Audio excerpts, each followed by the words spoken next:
झालेला आहे. कुठेतरी राज्यात कायदा व सुव्यवस्थेची परिस्थिती निर्माण झाली का आणि यातून गँगवॉर पुन्हा उभारू शकते का? कुठलाही गँगवॉर या ठिकाणी होणार नाही. कुख्यात गुंड्याची हत्या त्यांच्याच साथीदाराने त्या ठिकाणी केलेली आहे आणि कुख्यात गुंड कोणी असो त्याचा बंदोबस्तच या शासनामध्ये केला जातो.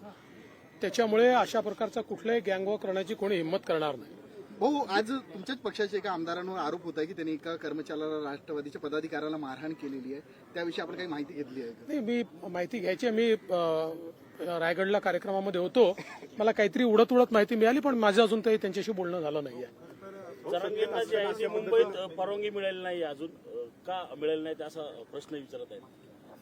प्रोसेस आहे, मिळेल. जेव्हा जे काय असेल त्यांनी मागितली आहे की नाही मला माहिती नाही. मागितली असेल तर मिळेल. सत्ताधारी खरं तर लक्ष्मण भाऊंचं स्वप्न होतं, आता मोठा वारसा आहे त्यांचा, आणि ते स्वप्न भाजप पूर्ण करणार आहे. लक्ष्मण भाऊंचे सगळे स्वप्न भाजप पूर्ण करेल आणि आता आमची महायुती आहे. महायुतीचा एक धर्म आहे, तो धर्म निभावण्याचं काम आम्ही करणार आहोत. रोहित पवारांच्या याच्यावरती आज रेड पडलेली आहे, त्याच्यावरनं पुन्हा एकदा आरोप होत आहेत की त्यांनी एक रॅली काढली आणि त्याच्यानंतर अशा पद्धतीने त्यांना हे सगळे विनाकारण शहीद होण्याचे प्रकार आहेत, स्वतःला घोषित करण्याचे. त्या ठिकाणी जी काही मला माहित नाही काय रेड झाली आहे नाही झाली आहे, मला त्याकडे कुठलीही माहिती नाही. या सगळ्या गोष्टी त्यांचा बिझनेस आहे, बिझनेस ते करतात. बिझनेसमध्ये अशा गोष्टी होत असतात सगळ्या वेगवेगळ्या. आणि समजा त्यांनी काही केलंच नसेल, त्यांचं सगळं नीट असेल तर त्यांना घाबरण्याची आवश्यकता नाहीये. विनाकारण याला राजकारणाशी ओढण्याचं काय कारण आहे? भाऊ, इंद्रायणी नदी पुन्हा फेसळलीत, गेल्या 3 दिवसापासून फेसळली. विधानसभेत अनेक वेळा चर्चा झाली, मात्र कारवाई चालू आहे त्याच्यावर. पण हे जे नदीचे कार्यक्रम असतात की नाही, नदी कृती कार्यक्रम, हे काही वर्ष 2 वर्षाचे नसतात. याला वेळ लागतो. आता आपण इंद्रायणीच्या तीरावर म्हणजे ज्या नगरपालिका आहेत, महानगरपालिका आहेत किंवा उद्योग आहेत, यांचं खाणपाणी जाऊ नये याकरता वेगवेगळ्या योजना मंजूर करतोय. त्याच्यामुळे त्याला थोडा वेळ लागेल, पण हे होईल. भाऊ, वडेट्टीवारांनी आरोप केला होता की पिंपरी महापालिकेत TDR घोटाळा झाला. आपण काही माहिती घेतली का त्याची?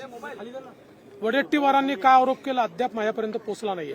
भाऊ, जितेंद्र आव्हाडांनी ज्या आरोप या ठिकाणी सीतारामनबद्दल जे बोलले होते आणि परत त्यांनी त्यामध्ये म्हटलं की मी खेद व्यक्त करतो, आधी वक्तव्य करणं आणि परत खेद व्यक्त करतो. असं आहे की जितेंद्र आव्हाडांचं वक्तव्य हे केवळ मूर्खपणाचं वक्तव्य आहे आणि प्रसिद्धी मिळवण्याकरता बदनाम हुए तो क्या हुए, नाम तो हुआ, असं एक हिंदीतलं वाक्य आहे. अशा प्रकारे ते करत असतात.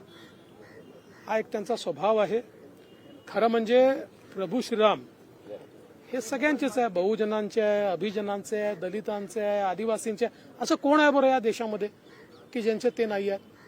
आणि उगाचच मग ते शाकाहारीन मांसाहारीन विनाकारण लोकांच्या भावनांना ठेस पोचवण्याचं काम आहे हे.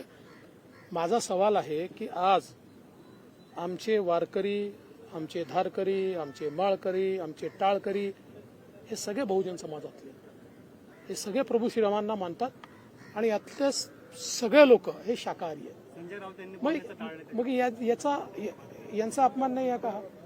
त्यामुळे अशा प्रकारे विनाकारण विवाद उभा करणं, लोकांच्या भावना दुखावणं आणि अशांतता तयार होईल असं वागणं हे अत्यंत चुकीचं आहे. आणि मला आश्चर्य वाटतं की जे स्वतःला हिंदुत्ववादी म्हणवतात असे लोक मात्र त्याच्यावर मौन साधून आहेत. मौन. ते काही त्याच्यावर बोलायला तयार नाही, त्याचा साधा निषेध देखील करायला तयार नाही. त्यामुळे हे किती बेगडी लोक आहेत हे सगळ्यांच्या लक्षात आलं आहे.